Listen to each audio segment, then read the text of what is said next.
சிவகுரு. ஐந்து கரத்தனை யானை முகத்தனை இந்தின் இளம்பிரை போலுமையிற்றனை நந்தி மகந்தனை ஞான கொழுந்தினை புந்தியில் வைத்தடி போற்றுகின்றேனே. இப்ப நம்ம ஓம் சிவகுரு சேனல்ல எதை பத்தி பார்க்க போறோம்னா, எல்லாருக்கும் எங்க பார்த்தாலும் நோய், பிரச்சனை, கடன், இப்படி நிறைய விஷயம் இருக்கு. அப்ப அந்த நோயெல்லாம் தீரவே தீராதன்னா எல்லாரும் ஏதோ ஒரு வகையில மருந்து மாத்திரை எடுத்துக்கிட்டு இருப்பாங்க, டாக்டரை பார்த்துக்கிட்டு இருப்பாங்க, எல்லாமே செஞ்சுக்கிட்டு இருந்தாங்க. ஆனா அந்த காலத்துல பாத்தீங்கன்னா, சித்தர்கள் காலத்திலயோ நம்ம முன்னோர்கள் 100 வருஷத்துக்கு முன்னாடி கூட இவ்வளவு ஹாஸ்பிட்டல் கிடையாது, மல்டி ஸ்பெஷாலிட்டி ஹாஸ்பிட்டல்லாம் கிடையாது. பெரிய பெரிய மருத்துவமனைகள்லாம் இப்பதான் திறந்துருக்குறாங்க. அதுக்கு முன்னாடி எல்லாம் மருத்துவமனை இருந்துச்சான்னா இல்ல, நாட்டு வைத்தியம் பார்த்துதான் நம்ம ஆளுகள்லாம் உடம்ப சரி பண்ணிக்கிட்டாங்க. அப்புறம் மருந்து மாத்திரையே இல்லாம நோய்கள் எல்லாம் குணமாயிரும் அப்படின்னு சொல்லி சித்தர்கள் சொல்றாங்க. அது எப்படி சித்தர்கள் சொல்றாங்க அப்படின்னு கேட்பீங்க. அருமையா சொல்றாரு அகஸ்தியர். என்ன சொல்றாரு தெரியுமா? டேய், நீ மருந்து மாத்திரையே சாப்பிட வேண்டாம், நீ இந்த பூமி உள்ள வர வாழலாம் அப்படின்னு சொல்லி ஒரு ரகசியத்தை சொல்றாரு. அது ரகசியம் கிடையாது, பப்ளிக்கா தான் சொல்லியிருக்காரு. அதை நம்ம புரிஞ்சுக்கிட்டா ரகசியம் அது. சரிங்களா? அப்போ என்ன ரகசியத்தை அப்படி சொல்லியிருப்பாரு அப்படின்னா, ஒரு பாட்டுல சொல்றாரு, உண்ணும் போது உயிரெழுத்தை உயர வாங்கி. நல்லா கேட்டுக்கோங்க. உண்ணும் போது உயிரெழுத்தை உயர வாங்கி உறங்குகின்ற போதெல்லாம் அதுவே யாகும். தின்னும் காய் இலை மருந்தும் அதுவே யாகும். தினந்தோறும் அப்படியே செலுத்த வல்லார். மண்ணொளி காலம் மட்டும் வாழ்வார் பாரேன். மரளிகையில் அகப்படவே மாட்டார் தானேங்கிறார். மரளினா யாரு? எமே. அவன்ட்டு சிக்கவே மாட்டான்டா நான் சொன்ன மாதிரி செஞ்சீனா அப்படிங்கிறார். அப்ப அதுக்கு விளக்கத்தையும் நம்ம பார்க்கணும்ல. அப்போ உண்ணும் போது உயிரெழுத்தை உயர வாங்கினா எல்லாரும் நினைச்சுக்குவாங்க சாப்பிடும் போது போல அப்படின்னு. சாப்பிடும் போது கிடையாது.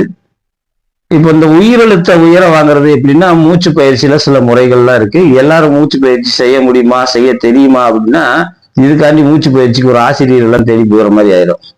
அப்ப இது எளிய முறையில எப்படி செய்யலாம் அப்படின்னா, ஒண்ணும் கிடையாது. நீங்க சும்மா உட்காந்து ஒரு 10 நிமிஷம் இருக்கும்போது உண்ணும் போது அப்படின்னு சொன்னா என்னன்னா, நீ நினைவாக இருக்கும்போது, தூக்கம் இல்லாம நினைவா இருக்கும்போது கூட இந்த புருவ மத்திய இருக்கு பாத்தீங்களா, இந்த இடம் பர்டிகுலரா இந்த இடத்த நினைச்சுக்கிட்டு ரொம்பலாம் வேணாம், உயிரெழுத்தை உயர வாங்கி. இப்ப அதுக்கு மூச்சு பயிற்சி மூலம் வேற வேற விஷயமெல்லாம் இருக்கு. ஆனாலும் இது பலன் கொடுக்குமானா இது 100% பலன் கொடுக்கும். எப்படி? இப்போ ஓம் அப்படின்னு சொல்றோம். இந்த ஓம் அப்படிங்கிற சொல்றத புருவ மத்திக்கு நேர கரெக்டா மனசை வச்சுட்டு ஓம் அப்படின்னு ஒரு 3 தடவை நீங்க நினைவா இருக்கும்போது, எப்பெல்லாம் உங்களுக்கு நேரம் கிடைக்குதோ அந்த நினைவா இருக்கும்போது, தூங்காம இருக்கும்போது, அதெல்லாம் உண்ணும் போது உயிரிழத்தை உயர வாங்கி நீங்க புருவ மத்தியில மனசை வச்சுக்கிட்டு ஓம் சொன்னீங்கன்னா ஆட்டோமேட்டிக்கா உங்க ஜீவசக்தி புருவ மத்திக்கு வந்துடும். ஒண்ணு. உறங்குகின்ற போதெல்லாம் அதுவே ஆகும். தூங்கும் போதும் அதை ஒரு 3 தடவை சொல்லி ஆக்டிவேட் பண்ணிட்டீங்கன்னா அது அங்க வந்து நின்றுடும் இயற்கையாவே. உங்களுக்கு நீங்களே உபதேசம் கொடுத்துக்கிட்ட மாதிரி அது ஒரு நல்ல பாயிண்ட். அப்போ இத வந்து தினந்தோறும் அப்படியே செலுத்த வல்லார். தினமும் இந்த பயிற்சியை நீங்க பயிற்சியா பார்க்காம ஒரு அன்போட, உணர்வோட, இப்ப நான் இதை செய்யறேன், இது எனக்கு பலம் கொடுக்குமா கொடுக்காதான்லாம் பார்க்க வேண்டாம். அது மேல ஒரு காதலோட, அந்த ஓம் என்றது எல்லா மந்திரத்துக்குமே போடுறோம். அந்த ஓமின் மேல ஒரு அன்போட, நாம உயிரோட வாழணுங்கிற நினைப்போட, அந்த ஓம் சொன்னா நம்மளுக்கு என்ன நடக்குதுங்கிற உணர்வோட தெரிஞ்சு இதை நம்ம செஞ்சோம்னு வச்சுக்கோங்க. மண்ணொளி காலம் மட்டும் வாழ்வார் பாரேன். பூமி இருக்கிற வரை நீ வாழ்வடாங்கிற.